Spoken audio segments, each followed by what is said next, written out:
Okay, so it's great to be here. I'm excited about this topic. I think it's great that there are conferences organized around Jupyter.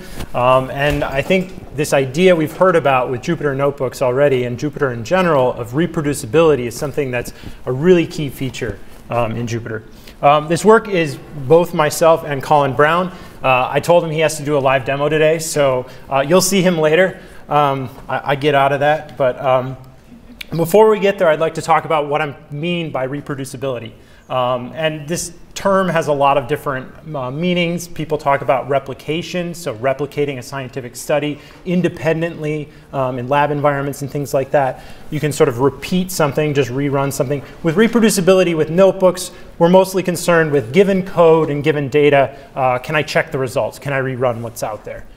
But I'd also like to offer this idea that it's more than that, and this has been touched on in the talks earlier today as well. We'd like to use existing work, right? So when somebody puts a notebook out there, it's great when a student, a practitioner who wants to see something that's been a new library, they can go through and step through the different pieces and sort of understand what's going on in these steps and add to it, right? And so in the context of reproducibility, what does this mean? Clearly, it means things like environment, making sure that things are installed, libraries, packages. We heard about virtual environments that can help with that. And then data. Do we have access to all the necessary data? Making that available through connected stores, databases, things like that. I don't want to focus on those two aspects. What I want to focus on is execution. So being able to rerun the cells as they were intended or as they were originally written, right? And this becomes interesting with notebooks because of the freedom in notebooks, where you can go back and edit things, rerun things wherever you want, whenever you want. So there are two kinds of notebooks, at least, and we've heard about this as well, but exploratory notebooks and explanatory notebooks. The idea being, one's my scratch pad where I just want to figure something out, answer some research questions or analyze some data. And then the other side where I want to present this to someone. I'd like to explain what I've done, add some text, add some graphics, make it very clear what's going on in the notebook and present that. And this is similar to sort of the process in data analysis and other areas where you're brainstorming questions, exploring the answers. You distill those initial results into something understandable, verifiable, and then you kind of want to move on and publish that. So in the academic world, we publish papers, but you can think about published notebooks as well. We see O'Reilly has published notebooks that are parts of some of the books that have been published. And there are also nice visualizations that are often published with that. So Jupyter has support for both of these things. There's support for rapid exploration. I get to see inline outputs, right? That helps me understand what I'm doing as I'm exploring data. And I can also go back and edit a cell. So I can change something where I'm looking at the mean to something where I'm looking at the median. Just go edit that cell and re-execute it. So this flexible environment where I can edit any cell where you want, execute whichever cells you want, these are important features of Jupyter, these inline views of outputs. And then there are also these execution shortcuts. So if I want to rapidly explore things, can I execute everything above a certain cell, below a certain cell, or execute the entire notebook? And we'll focus in on that when we're talking about execution and reproducibility. On the other end, clear explanation. Jupyter has facilities with markdown cells for textually explaining things, graphical explanations, so using libraries like matplotlib, bqplot, things like that, with inline figures, interactive exploration, Jupyter widgets, widget-based figures, things like that, publishing tools, taking things from NVConvert and using NVConvert and other tools to create web pages or LaTeX PDF documents. And there's also this structure that the notebook provides, this linear structure, sort of top-down. You can execute all the cells in order. But that is a little bit of a contrast with what we do sometimes when we're exploring notebooks. So a question that comes up when we have these two sort of versions of notebooks is, can you go from rapid exploration to more of a clean explanation? How hard is that to do? We talked about distilling the knowledge we learn in exploration and sort of making that more presentable. But if you have to, the amount of work sometimes involved in that puts a barrier in terms of people wanting to put their notebooks out there because they're not polished enough or they may not run the way that they were intended. So Jake Vander has a nice set of video blog posts on reproducible data analysis in Jupyter. And one of the things he says in one of the last videos is make sure it runs straight from beginning to the end, right? For something that you're going to publish, this is a good way to ensure that anyone who opens the notebook can run what was written. And there are other pieces in this in terms of reorganizing, merging cells, collecting the imports, maybe putting them at the top, adding explanatory text. But at the end, sort of this idea of restart the kernel and run everything, make sure everything looks the way you expect it to, so that the next person who starts from a cold notebook will also see the same thing. And there is a note here. We've seen a few notebooks where people will take auxiliary code and maybe put it at the end of the notebook and say, make sure you run this stuff first. But they don't want to feature that at the beginning of the notebook, because if the notebook's shown on GitHub or something like that, that piece is not the science they want focused on. It's just some setup tasks. But this can be time consuming, and sometimes this can be challenging. And it's not just a problem necessarily, or not just a challenging thing in the explanation side when you're publishing a notebook, but it can also be a problem with exploration. So, have you ever redefined or mutated a variable and found maybe you broke another cell when you tried to re-execute it? Or maybe you had a problem. You created a notebook a couple days ago, you reopened it, and you can't quite get the results you expected with one of those outputs in the cell, and you don't know why that is. Maybe you had executed a cell twice or something like that. So I think a solution here is thinking about the links between the cells, right? That's kind of where things break down, because when you can edit all the different cells at once and sort of look back between them, it's the dependencies between the cells that you want to try to understand better. And this isn't a new idea. If you go back through ipython history, Fernando Perez has stated, one of the features is holding state and capturing previous results for reuse, right? There's already an emphasis on reuse with ipython. And so allowing references to previous cell outputs and storing the history of the executed cell are features that ipython supports.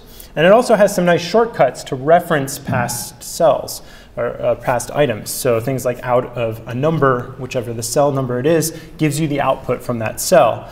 And there are also these underscore shortcuts for the outputs of recently executed cells. And these shortcuts exist in Jupyter Notebook, at least for the ipy kernel.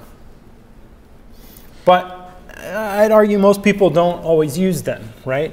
And I think that's because when you look at some of the cases where you're going back and forth and referencing my number, those numbers are always changing. So here's an example where we're analyzing some data, top women's soccer players as rated by FIFA, and looking at them by country. In this case, we have an issue where trying to look at the USA players doesn't come up with something. And we create new tables, we assign new things, and these outputs sit around. But when I create this line here, I see an output, but I don't actually have the ability to go reference that data without using numeric references. So I can reference that output as out of 5, and I can do queries on that. I can look at the mean. But then when I go back and change something, change and look at Sweden here, and now I'm going to recalculate that mean. The mean actually doesn't change because I'm still referring to the output of cell 7. And then if you look at that Sweden cell, the output is now 9, right? The output's changed because I've re-executed that cell. And underscore is a way maybe to get around this because it's relative. It's going to always reference the most recently executed cell. So we can do something like this where we look at maybe Brazil. But unfortunately, in this case, we get an error because the underscore was pointing to that numeric output before. So it's not actually referencing the cell above, it's referencing the cell that was last executed. And so there's this mismatch, again, between the linear ordering that we see in the notebook and how we actually executed the cells. So often, the solution is to use global variables. They don't always produce clunky cells. There's a great update in ipython 6.2 where you can see the output when you assign to it. I love that feature. But if you're working in ipython before 6.2, sometimes you end up writing these lines where you assign and then output the data. And if you go back and change something, the order of the executed cells can be problematic. So if you run all and you executed things in different order, sometimes you can still run into exceptions from things like this. Okay, so these strategies for referencing intermediate results that exist are looking at things like the output dictionary, storing results using numeric cell IDs, and these cell IDs update when a cell is re-executed. Underscore variables are more relative. They reference the last results. The problem here is sort of the out-of-order execution. And global variables can sometimes also have issues with out-of-order execution and also mutation. When you're assigning back to the same variable, what value does that have? Which cells have you executed in order to influence that variable value? So one of the solutions here that we thought of is, can we make cell IDs more persistent?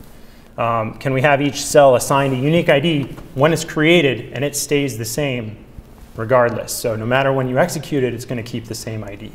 And that way we can reference old cells when we reopen, restart, whatever with the notebook. And we kind of did this in a way that we didn't want to imply any ordering to the IDs.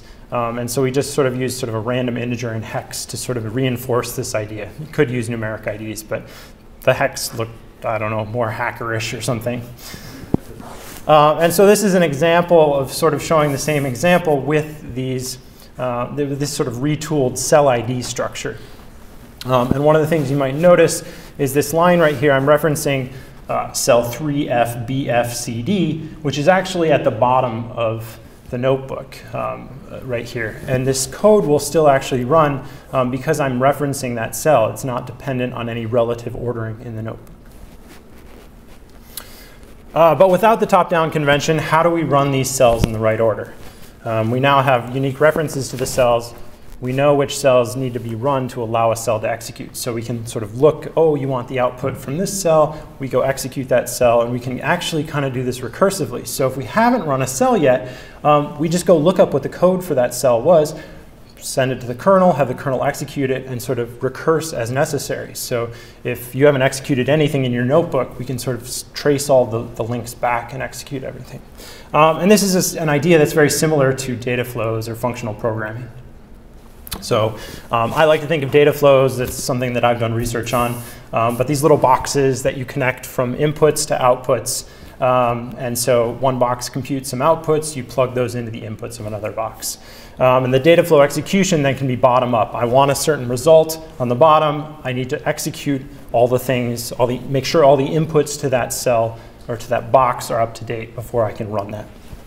And so we can talk about things like upstream, those things upstream from the current cell that I'm executing, and those things that are downstream. So what we did is we made a new kernel. We call it df kernel. We tweaked the interface a little bit too as part of the kernel. And the idea is we don't have to track the dependencies in your head this way, right? You're going to create these persistent IDs, and we're going to do this recursive execution with the idea of data flows in mind. So run all below and above becomes more of a run all as needed. So if you don't need to run that 3-minute cell, you won't have to get a certain output. We'll recognize which things are absolutely necessary to produce an output and which aren't. In addition, we can deal with stale code. So if you've changed a cell and then execute it, you don't know which cells need to be updated after that, we can actually, because of the recursive execution, check and see if anything needs to be re-executed to get there. And we can also do this downstream. So you change, you fix a bug in one cell. There are other cells that might depend on that. We can flag those cells and say, hey, would you like to re-execute these cells as well? But this we decided to make more opt-in. So if you have some longer computation, you may not need to execute it until maybe a toy example works or something like that. OK, so here's another short video that sort of shows these persistent IDs in action. I can start from a notebook that had nothing executed, and by going down to the bottom and executing a cell, it actually executes all of the different cells that are necessary to maybe get to this mean rating of all the US soccer players. And then I can build off that. I can use tab completion to sort of grab outputs, to build plots, and so on and so forth. And because these visualizations we know what's going on. If we change something, maybe we want to sort the values before we put them in the plot, we can look at the downstream dependencies. There's a list that shows up there. And we can then sort of click to update those things. In addition, I can take that cell, that final visualization, that's really the piece that I want to show off, and move that to the top of the notebook. So now I have at the top of the notebook this final visualization, and these auxiliary pieces of code can actually follow lower down in the notebook. So somebody can execute that first cell without worrying about exactly all the pieces that go into defining that cell. But if they want to see all those pieces, they can go look at it. Right? If I restart, just to sort of show how this works, go back, get rid of all the outputs again, I execute that cell at the top, and everything recursively executes. And opening from a save file produces the same experience. OK, so that, we thought that was a pretty good step. But we weren't really satisfied. And there are a few reasons for that. One of the reasons is those hexadecimal, hacky-looking symbols, OK, they did their job, but they're not that meaningful, right? People love to name their variables, and you keep a mental map of what variables you have on the stack, sort of. So we wanted user-defined variable names. And an underscore completion helps with that, but it only helps for the most recent things. We also wanted each output to have a rich display. So one of the issues where everything's referencing sort of that whatever's specified in the last line of a cell, which is our output for that cell, if you want to output multiple things, you have to put them in a container like a tuple or a list or something like that. And OK, that's not too bad. You have to sort of figure out where in the tuple things are. But it really affects the rich output display capabilities that Jupyter provides. So if I want a cell that's going to output a table, an image, and maybe a number or something like that, the tuple that gets generated has to sort of be generated at the lowest common denominator, which is a bunch of text. And you lose some of the rich display that you could get with, say, a pandas data frame and a matplotlib figure. And then finally, we talk about the recursive execution, but what does that recursive execution actually look like? We'd like to be able to look at the dependencies between the cells and navigate that better. So the user-defined names, again, we were inspired by this ipython 6.2 last expression, or assign node interactivity. And the idea here is that you could actually, for all the outputs you want, sort of assign them to variable names. And those variable names then can be the names of that data and can be referenced from all the other cells. So if I want to split up a data set into a training set and a testing set, I can do that, and I can name these variables train, test, train, test. And those will be sort of global variables that will be tied to that cell. That means that you can't redefine a variable or mutate a variable, or at least on the global sense. So it adds its own set of rules, but I think the ability to trace things back is the carrot that we offer in return. So this means sort of the scope changes. We're not going to sort of have everything be global. You make things global by making them an output on the last cell. To do multiple rich outputs, it turns out Jupyter allows you, the notebook allows you to send back multiple outputs per cell. And so what we do is if you have a tuple, multiple outputs specified, we'll actually send back a representation for each output. And each one of those outputs then has a user-defined name associated with it. So instead of seeing out of 54 AB2, you can see A or DF or something like that, that you can then use in later cells. And then we also have a sort of more interactive dependency visualization so that you can see the different dependencies between the data that come from different cells, and also the cell IDs. And if you click on a particular cell, you can get back to that cell. You can view the source code and things like that. So we don't have much more, but I do want to note, for those of you that are interested, we heard about Notebook from Matthias this morning, where sort of there's an alternative strategy here. Sort of the cell order defines the execution order, right? And so this takes away some of the complexity that you get with the exploration nature that we have. Also, there's a really cool project. Some of you who have a foot in the JavaScript world may have seen Observable. They have sort of this JavaScript notebooks that have this same reactivity. You write code wherever, and it can kind of all update. And you can do really cool visualizations and animations with this as well. JetBrains has a tool, Datalore, that has, again, sort of an incremental computation that can follow dependencies. And Mathematica, which, notebooks serve as an inspiration for Jupyter, has something called dynamic, where you can define a variable as dynamic, and so when things update, you can have the cells sort of react to those updates as well. So there are other projects that have similar flavors out there if you're interested. With that, I'd like to acknowledge Colin and Jay, another student who've worked on this project. And as other people have attested to today, the Jupyter and ipython development teams, the engineering, I guess the fact that we can put together a new kernel and sort of work all this stuff really testifies to the engineering that these teams have put into these tools and how they've made them very extensible. And I think that's great. I have to acknowledge the State Street Foundation who helped support this program.